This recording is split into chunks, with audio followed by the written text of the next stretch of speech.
All right, guys, welcome back to another episode of the League Express podcast. My name's Jake Kearnan, and joining me as always is the editor of League Express. And for our viewers and listeners, Martyn, they'll notice we're in a different environment today. We've got a new guest with us. Would you like to do the honours? Well, welcome to Robert Hicks, who's Director of Operations and Legal at the RFL.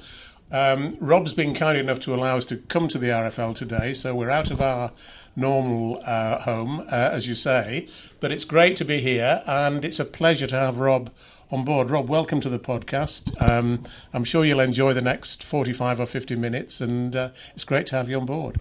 Yeah, thanks, Martyn. I've been listening avidly the last few weeks. There have been some really good podcasts recently, so hopefully I'll contribute. Pleasure. Always good to hear from someone from the RFL that we're doing all right. So that's and he didn't have to say that, of course. I didn't say I agreed with everything that's been said on that podcast. That's right. We haven't paid him any money, but for some of our listeners, mate, they might recognise you from some of your on-field work. Can you talk to us about how that transition has gone from being a referee to now working behind the scenes? And we'll also get into some of your refereeing career as well. But how's the transition been so far? Yeah, it's been actually pretty smooth. It was already in training, in plan for a couple of years, really, around what we were going to do post-career.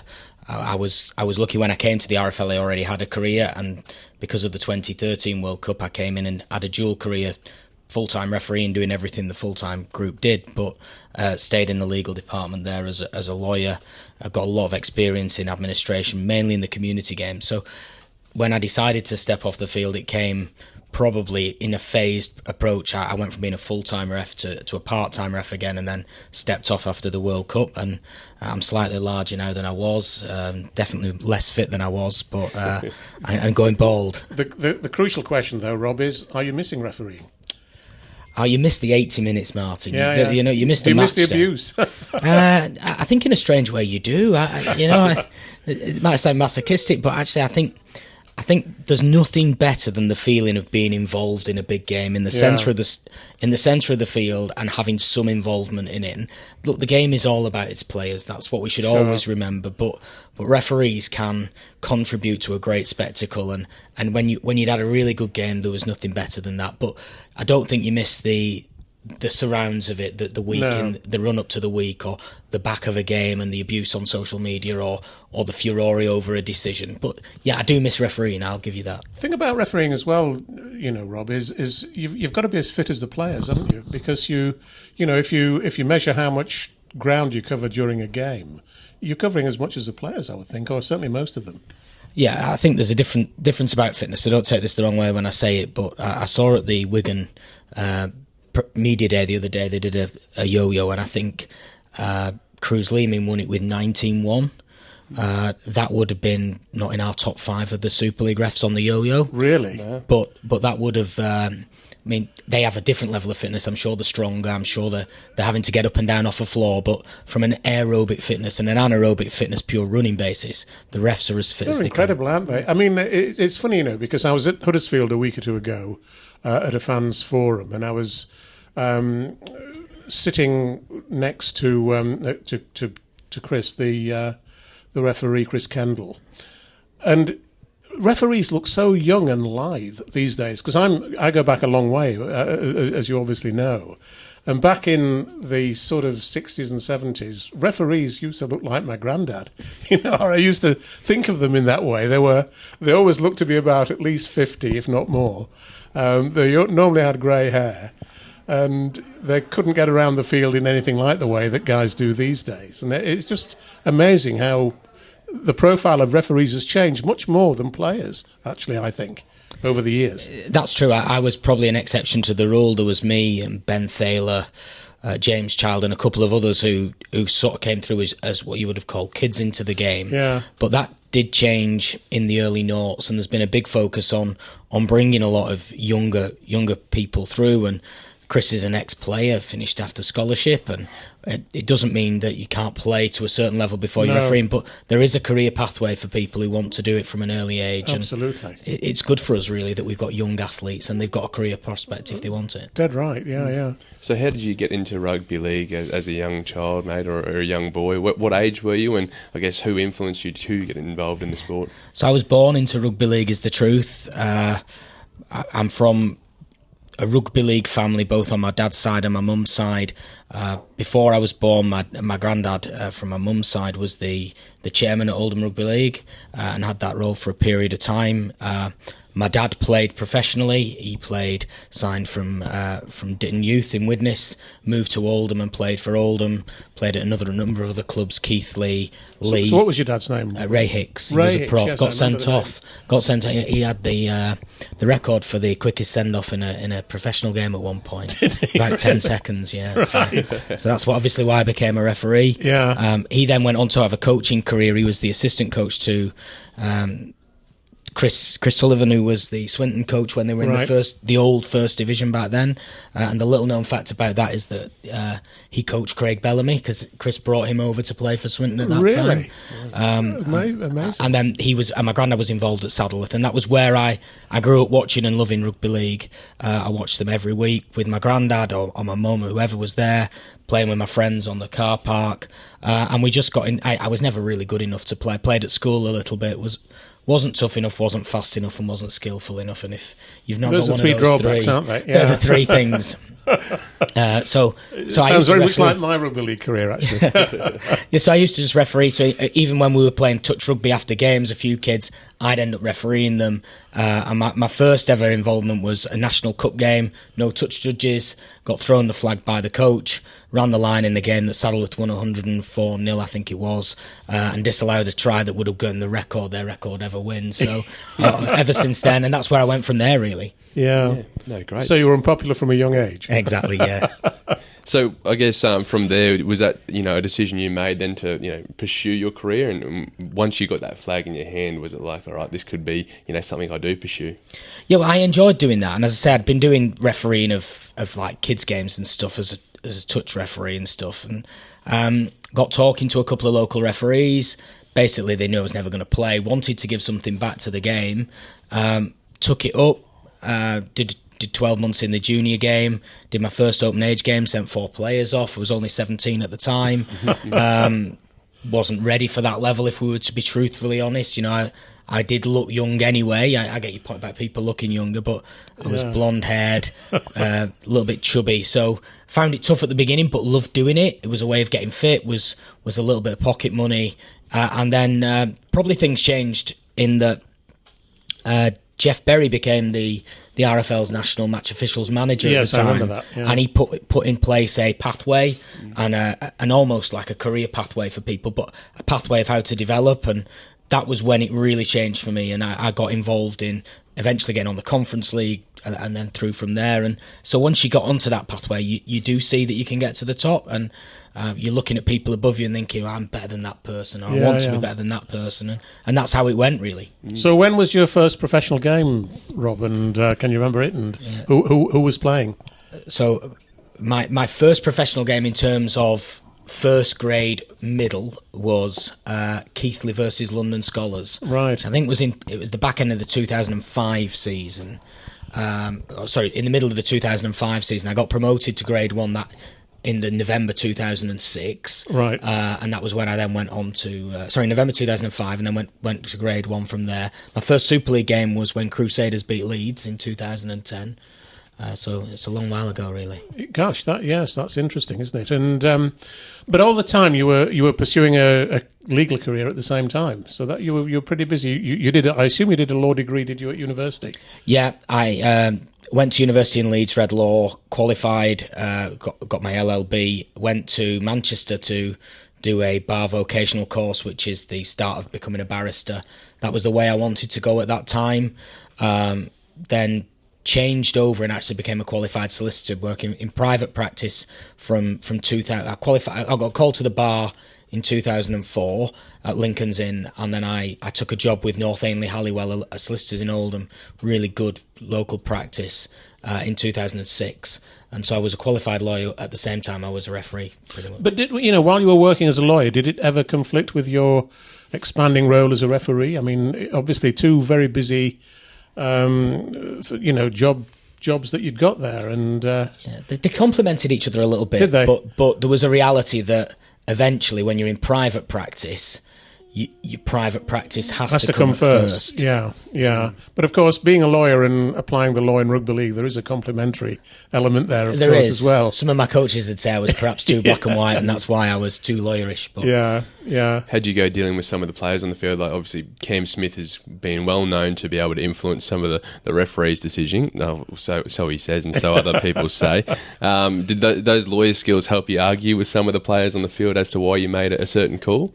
Yeah, I think communication's a real big skill for refs, and some people will have personal opinions on what makes good communicators, but I think the best refs over the years have been great communicators as well as good decision makers, and I would agree with what Cam says. I'm sure they have had an influence. I think Kevin Sinfield was one of the hardest captains to deal with, but one of the best people, because they knew when to influence and when not. They learn as much about you as you learn about them, and so there's lots of ways in, and people point to people like Sam Tompkins or Jake Connor and say they're always at the referee. They just assume they're at you. They're not always at you. They're actually doing different things. And asking I remember talking some years ago to a very well-known ex-referee who I'd better not name here, but he commented, well, I talked to him about, how he rated different captains of clubs that he'd dealt with. And he said by far the best one was Ellery Hanley, because Hanley's approach to the referee was extraordinarily polite, very calm and relaxed, but he always questioned a lot of referees' decisions. But it got to the point where the referee almost felt like he wanted to please Hanley, because Hanley was so smart at dealing with referees, and he said it was always incredibly tempting to sort of give the decision that Ellery wanted. Yeah, well, and I think that's right. I think the best captains are those that can get to know referees, and when I used to go on club visits, I always used to say to players, there's no point rowing with the ref, because the ref will never change his mind. But what you can do is make yourself to be a really nice person, really polite, really front-footed, have a bit of a laugh and a joke with a referee, because eventually decisions are subjective. We can all say that there's laws to apply, and there are, but there are grey interpretational issues, and sometimes consciously or subconsciously that will influence how things are going. And there's famous after dinner speeches, isn't there, by Billy and people like that, who talk about how they would do certain things. And I won't tell you the referee was, but I remember listening to a referee once. Alex Murphy was at him and he's saying, X, you're having a shocker, you're having an effing shocker, throughout the game. And about 5 minutes later, under his own post, Murph put the ball in the scrum. The referee penalised him for feeding and went, "You're not having that much of a good game yourself, Alex." But that was back in the day. I think it's a little bit different now. Oh, I'm sure it is. And the advent of communication systems for refs has made that better, because referees are fully accountable for everything they say on a mic. It's recorded.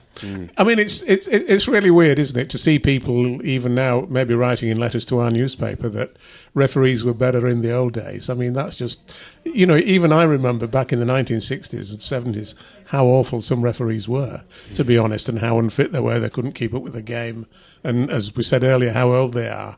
And it's ridiculous to really compare referees today to what they were in those days. The game's massively different, isn't it? It is. I was at the Lions lunch on Saturday, and they had highlights of the 74 and 84 Ashes tours down under on. Yeah. And some of the things that went on in those games, it's just such a different era. No. Fabulous, yeah. No, absolutely. I mean, just looking at you've obviously refereed some massive games, Rob, and now that your refereeing career is over, which would you say is, the biggest or most memorable? Which games really stick out in your career, as far as you're concerned? Yeah, so my two favourite memories of refereeing, I think, is a bit of a different out of the question, I know, but I refereed at the top of Mount Kilimanjaro for the Steve Prescott Foundation, a full 80-minute game where, with a number of ex-professionals, and Lee Breers after 2 minutes was into me, and basically said, if you don't send me off, I'll carry on all game. And I said, if I'm running around for 80 minutes here, so are you. So that would be a memorable matter for all the right reasons. Quite a unique reason. Exactly. Yeah. The most memorable game I was ever on, and will always stick with me, was at Mount Smart, being on the line for the England-Tonga game, just because of it was an unbelievable game, wasn't it? It was. But the atmosphere, I mean, we have communication systems, and in Australia the systems are as good as anywhere. And by the end of the game, the noise and the atmosphere was so incredible that we'd actually moved back to hand signals to give decisions because we couldn't hear each other communicate. Yeah. So they would be my two most memorable. And my favourite game to referee would probably be my first ever Wembley, because I'm of an age where I think Wembley was bigger than a grand final to some extent, and an honour. And they're two very different things. One's an occasion, one's an event. I refereed the Catalan final when they won the cup. It was an amazing game, close to the end. 2018. Yeah, 2018. That's right. And that would be my most favourite moment, I think. Yes, yeah, that's interesting. It's interesting what you say about the Challenge Cup and its relation to the grand final, because they are two, the two big events in rugby league, aren't they? Putting aside the internationals, but do you think the Challenge Cup can have its status restored, because it has fallen a little bit, compared to the grand final, and I'm not sure that moving the final date, around in the season, is going to do the trick, really. If we're thinking about getting back to full houses at Wembley, I mean, I'd love to see it in June if that can be achieved, but I'm just not quite sure it will be. I think it's difficult to keep when you move dates. I accept that, but I think the Challenge Cup is a great event, great spectacle, great cup competition with a lot of heritage, and it's something we've got to invest in and get right. I think Absolutely, it's very different. I totally agree with that. I think it's very different to a grand final that's in effect should be the best two teams in the comp, because ultimately the way that the playoff system works, it's two of the best 6 teams. Whereas the Challenge Cup can have a bit of romance to it. You can go on a run. I thought it was reinvigorated last year by having 2 new finalists. Yes, oh yeah. But I think it is right to move it back. I think putting it earlier in the year gives it its own place in the calendar with a focus at the start of the year. I still think we've got some more work to Doesn't it make it look like a pre-season competition, though? That's the problem with doing that. I think it automatically reduces its status. I mean, when I was a kid, Robert, the championship final and the Challenge Cup final. The Challenge Cup final was always played either the week before the championship final or 2 weeks before it. The 2 big games came right at the end of the season, and I recall massive occasions, really. When 1960, when Wakefield got to the Challenge Cup final, beat Hull in front of 80,000 people. A week later, they played Wigan in the championship final at Oddsall in front of 83,000 people. That climax to the season was absolutely spellbinding in those days, and we've moved away from that. And again, I think if Lee versus Hull KR had been the week before the grand final this year, it would have given us 2 weeks between the semi-finals and the grand final to sell tickets, but B, it would have been a fantastic climax to the season, And also, don't forget that having the Challenge Cup final during the season tends to affect the league season itself. For example, Hull KR in particular, the week before the Challenge Cup final, played a really weakened side at Wigan, which I think is really undesirable, but inevitable, really, as if the Challenge Cup final comes during the season. But not as inevitable if it's earlier in the year when you don't know where you are in the league. The advantage those two teams have at that point was they knew where they were. That might be true, but nonetheless, I think the principle still applies. But I'd like to see. I just don't agree with the moving the Challenge Cup forward. It looks more and more like the old Regal Trophy in that case. But I really hope I'm proved wrong. I've got to say. I think there's a couple of things that the advantage of bringing it forward, and you can argue about what that date should be, but playing it in August is when everybody goes on holiday in this country. Yeah. So you're reducing the August wasn't a good time. I don't think there's any doubt about that. Yeah, and therefore then moving it further back becomes harder in terms of playoffs and scheduling. Well, I don't think it does because as I say, one of the problems with the grand final at the moment is that there's only a week between the semi-finals and the grand final. And that makes it difficult to sell tickets, particularly when Catalans get there. The Catalan, because of the awkwardness of arranging trips from France, they probably need more time than they've got to sell lots of tickets. So if there was a 2-week gap between the two games and the Challenge Cup final came in between, in the middle, I just think, if you think about this last year, if Lee v Hull KR had been on, say, October the 9th, whatever the date was, and the grand final had been on October the 16th, that would have been a fantastic climax to the season.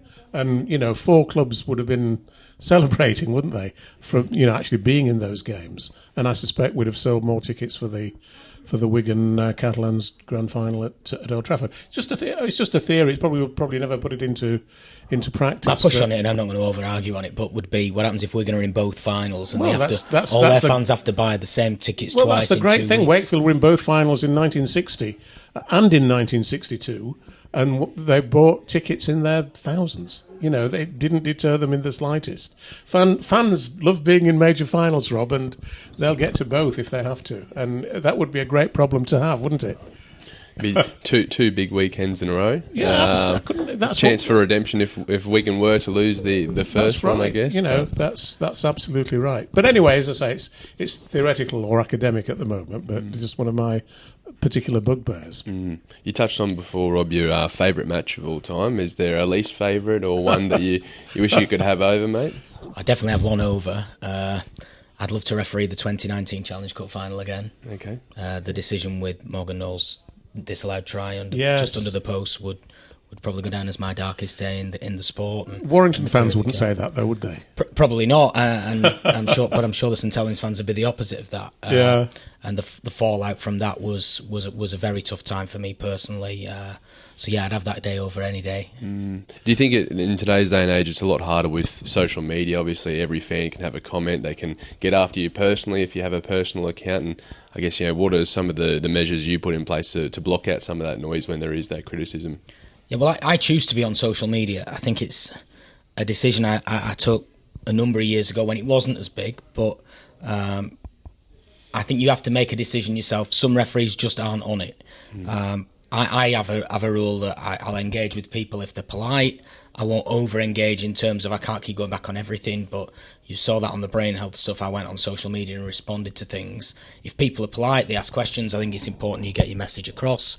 But you've got to have limits and ultimately block and mute are brilliant tools on Twitter. Twitter's a bit more of a divisive place now. I think it's got worse over the last couple of years, but the world is ever increasingly divisive. So that's just the reality. Well, you ought to follow my example, Rob, because I got hacked a year ago on Twitter, and I've never been able to persuade Twitter to give me my account back. So I've not been on Twitter in the last 12 months or so. And actually, there's almost a sense of relief about that. I've not missed it anything like as much as I thought I would do. And it's nice to avoid all the garbage, really, as far as I'm concerned.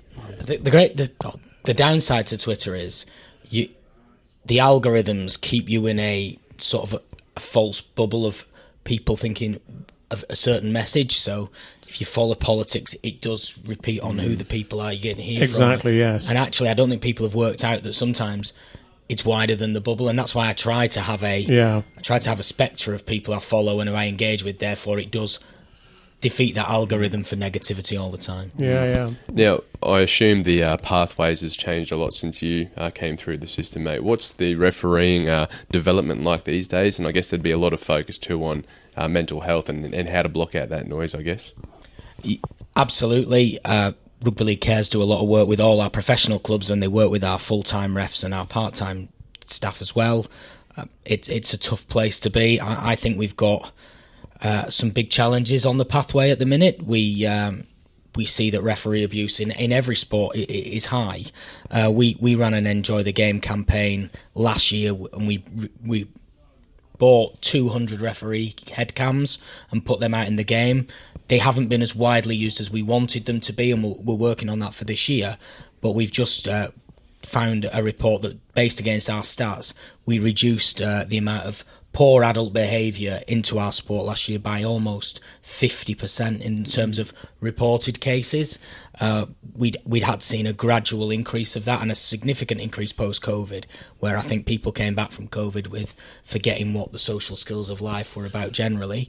But I think we're doing a decent job there. The biggest issue is you can get someone to referee a game, but it's the first game they referee, and all that happens is they get abused by adults or by anyone else. Absolutely. They move away. So there's a big challenge for us, and we're recruiting a new head of match officials. One of the big tasks for them is to widen that pathway to get enough people to referee. Absolutely. One of the things, I mean, it's interesting when we talk about abuse, I think the game has driven racist abuse more or less out of the game by and large. I don't hear of many, if any, examples of that anymore. Similarly, homophobic abuse, I think, has been driven out of the game insofar as I'm aware of it. But vile abuse of referees still hasn't been driven out of the game, Rob, and obviously I think it would be good if it were. And, you know, I'd love to find a way of doing that. I mean, one of the things that always upsets me, if I'm watching a game on TV and I hear the fans shouting, the referee's a banker, or think of a word that rhymes with that. You know, if I were a sort of neutral observer, I'd be really, you know, appalled at that. And I think it's something that we ought to try and drive out of the game. And I was as I said, I was at this event with Chris Kendall a couple of weeks ago in Huddersfield, and I made the point there alongside Chris that when you hear that on TV, if I ran the game, my reaction would be to say, well, the club whose fans are doing that lose 2 points. You know, and I think that would end it quite quickly, to be perfectly honest. And most of the people, it was quite a big turnout of Huddersfield fans, and I think most fans, and I don't think Huddersfield are particularly guilty of that sort of thing, so to be honest, their supporters, mainly because they're all fairly oldish, really, no disrespect to them, but, you know, I think they all probably approved of that viewpoint, and it's something I think we ought to investigate, because, you know, in the modern day and age, to hear that sort of abuse is just not acceptable in my view. And I don't, you know, whether you'd go that far and propose doing something like that. It would obviously be immensely controversial to start with, but after a while, I think the abuse would disappear. I'm not sure. Answering your point on unacceptable language generally, we still get a lot of reports in our sport around those types of abuses. I think a little bit of that is down in the to professional game, or at sorry, amateur in level. community game, level. yeah. The professional game, you see very few of them, and I think that's why what I was really talking they about. actually get quite highlighted in the media when they happen. And I think the reason we get so many, I say so many, it's not, but the reason we get as many as we do is because people have confidence in our processes. Yeah. They understand that they'll be dealt with, and people will be admonished. I'm not sure about refereeing abuse and minus 2 points, only on two reasons. One, every club would probably lose 2 points, so it wouldn't matter in the end. And secondly, I always think that taking points off teams should be about competition integrity, and you can't inure yourself from society. And unfortunately, we are living in a society that's increasingly divisive, that increasingly has extreme positions on things, and I think clubs work very hard to try and minimise what goes on in grounds. And again, last year, the number of reported incidents in the professional game fell again. I'm not saying that there aren't chants, but there's chants. Would you do it then if it was about a player who had a chant made against them in some form of way? I was listening to the FA Cup match on the way home the other night, and the Newport fans were singing about a Man United player, and when does that stop? No, I'd make it referees initially. You know, I mean, I think if you don't have respect for referees, I think that's really appalling, because they, as far as I'm concerned, referees have the toughest job in the game. And to pile abuse on them is just completely unfair and appalling. And I would just like to see it stopped. But interestingly, you talk about the community game. How do community clubs react when you pick them up on instances of abuse of various sorts? You know, do they normally accept the admonishment, or how does it go? Yeah, it depends on which club it is, and really actually behaviours are led from the top of these clubs, where if they've got a strong chair or committee that are proud of standards, they tend to take it in the right way. You get other clubs where that can be pushed back the other way, and we've seen that on some of the brain health stuff that we've done in the last few months. The clubs where they've wanted to engage and listen have done so, and the clubs that don't are quite animated and making a lot more of the push the other way. And whether you fall on either side of the fence, all you can ever do is put your case out there and try and improve the culture of the whole game. And that deep down is what we're talking about, is the culture of rugby league needs to be improved, whether that be adult behaviour, on brain health, or in anything that we talk about. No, absolutely. Now, how do you encourage young, I guess, kids these days to pursue a career in refereeing? And then I guess from a development standpoint, what makes a great referee, or how do you, I guess, scout some of these young referees coming through? I'm not sure about how you recruit younger refs because I'm probably too old now to be one of the people who could answer that best. But what you have to do is have a strategy that gets out and reaches out for why you want to do it. I can give you a great reason for going referee. I was a bang average player, as I said, not even that. And I managed to see the world through refereeing. I've refereed in America, Africa, all over Europe, Australia, and saw the world on becoming a referee. And somebody else paid for your travel. Well, and involved in some of the best games in the world. It's the best seat in the house. You know, being in the middle of a pitch between England and Australia, there's nothing better. And I think that appeals to some people. One of the easiest ways of getting young people to do it is it's better than in my day what was a paper round. You know, the money that you get for it is good, but I think you just got to get more and more doing it. The vast majority of people who take it up really enjoy it and really do find a way to do it. What makes a good referee is being able to referee in the grey, because nothing is black and white. Don't believe that everything. Obviously, I say nothing is black and white, but interpretation. Everything requires interpretation, and the best referees are people who manage a game and who understand what the players are presenting to them and keeps them in check through good communication and good reminders through action at some point. And the best game managers are the best referees, and that's, in my opinion, I would say of my era, Ashley Klein has probably been the best referee because he's been the best manager of a game, both players and incident. Always calm, always on a level. And now he's refereeing in the NRL. But in his early days, he used to come in for a lot of criticism, did Ashley? And he persevered, didn't he? And proved himself and has done incredible things since moving from here back to Australia, you know, and it's great to see him refereeing State of Origin and all sorts, you know, all the most major games.